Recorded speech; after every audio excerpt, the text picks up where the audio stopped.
Bienvenue dans un nouvel épisode de Just Rolled In. Réclamation du client, bruit de cognement à l'avant.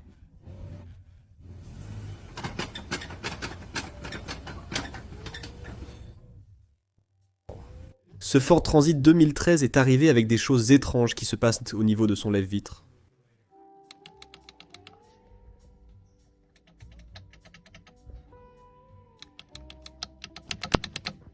Comment est-ce même possible? Voici votre habituel. Contrôle technique. Allez, venez.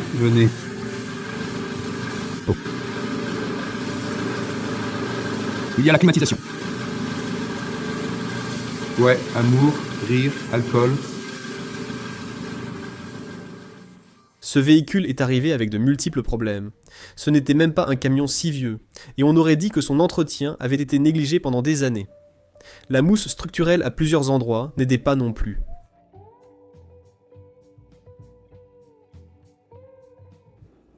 D'accord, c'est l'embrayage le plus rouillé que j'ai vu à ce jour.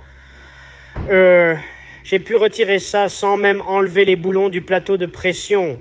Vous pouvez voir le plateau de pression ici, l'embrayage, et oui, ce n'est pas censé faire ça. Ce que je vais faire, c'est venir ici avec un chalumeau, découper le centre, tout enlever, retirer ce vieux carter d'embrayage et continuer à partir de là. Cette voiture est arrivée à cause d'un jeu excessif dans les rotules, et de fortes vibrations à grande vitesse sur l'autoroute. Beaucoup de vibrations à grande vitesse sur l'autoroute. Je pense avoir trouvé le problème. Quand la voiture est arrivée, le technicien a remarqué quelque chose d'étrange dans le porte-gobelet. En s'approchant, il a vu que c'était une bougie encore allumée. Le technicien soupçonnait que le client avait tenté de masquer une odeur juste avant de laisser sa voiture à l'atelier. Une cliente s'est présentée pour un problème de climatisation dans son Escalade 2025 sans réaliser que ses bouches d'aération étaient défermées.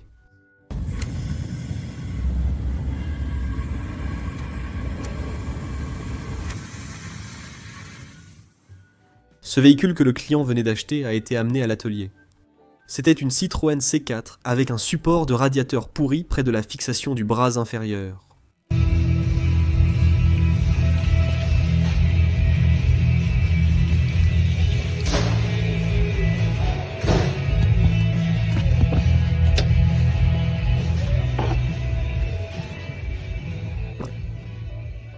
Le client déclare « Ma clé à cliquer fonctionne très mal ».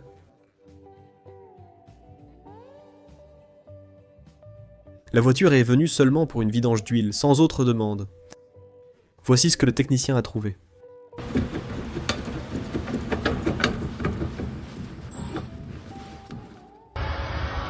Parfois, un petit coup de main est nécessaire pour tenir quelque chose, mais sans aide, il faut se débrouiller seul. Ça fonctionne plutôt bien. Je le maintiens en place pour fixer la pince et le collier de serrage. Tu n'as pas toujours besoin d'un coup de main.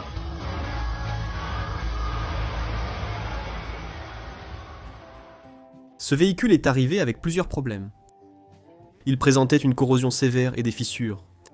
Le technicien pense que la voiture a roulé sur un objet, qui a été écrasé et déchiré, et que l'infiltration d'eau a empiré le problème.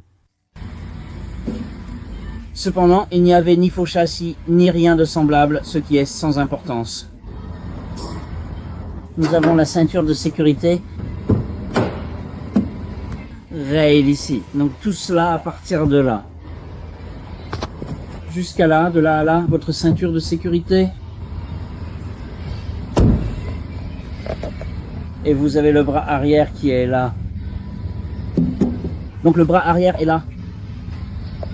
Vous avez des trous et une séparation. Ça monte tout droit et vous mettez votre doigt là-haut quelque part. L'objet est endommagé, fendu et corrodé. Lors du remplacement du réservoir d'un F250 dans cet atelier, une boule d'essuie-tout contenant 2 mégots de cigarettes a été découverte au-dessus du réservoir. Ce Silverado 2011 est arrivé suite à un bruit soudain, le client l'ayant alors garé en attendant la réparation. L'image montre l'état après le retrait du roulement. Oh, il l'est.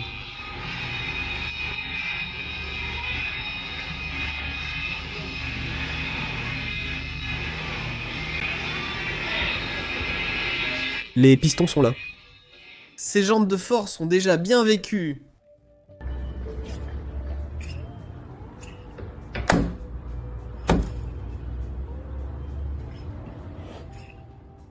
Ce Tacoma 2006 est arrivé avec un client qui pense que son roulement de roue commence à lâcher.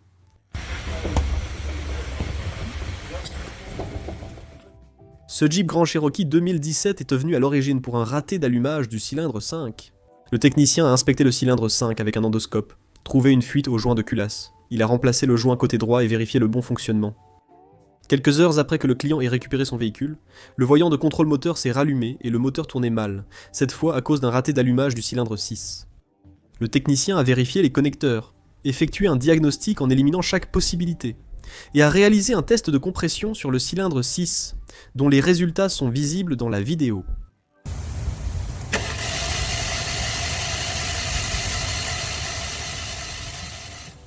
Le client indique que son pneu arrière est à plat.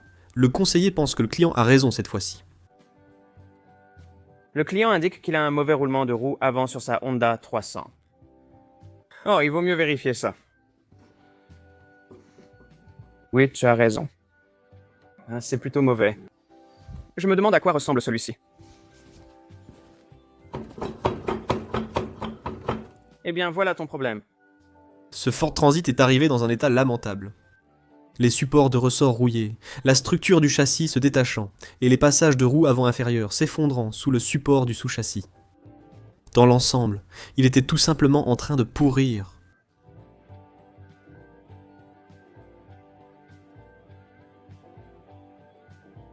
Jesper affirme que son pneu a éclaté sans raison, le technicien ayant découvert des fils visibles et des bulles sur le flanc.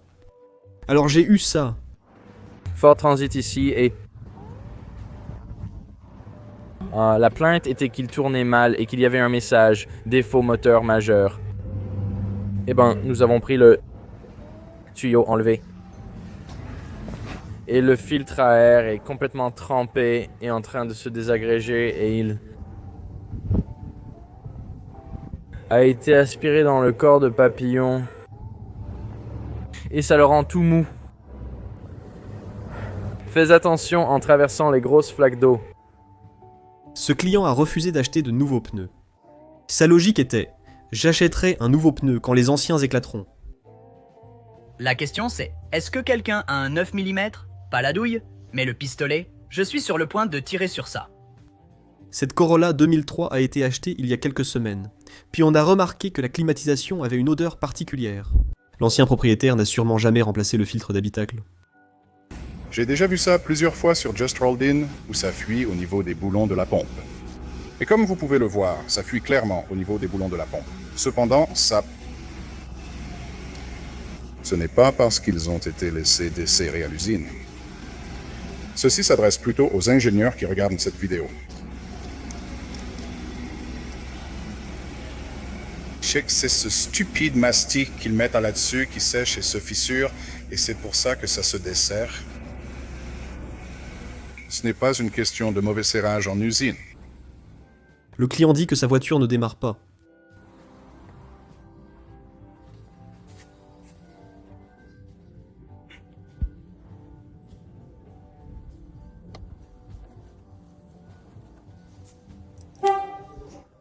Vous pouvez soumettre vos propres vidéos sur notre site web justrolledinuit.com. J'espère que vous avez aimé cette vidéo. N'hésitez pas à liker ou vous abonner si ce n'est pas fait. Merci d'avoir regardé.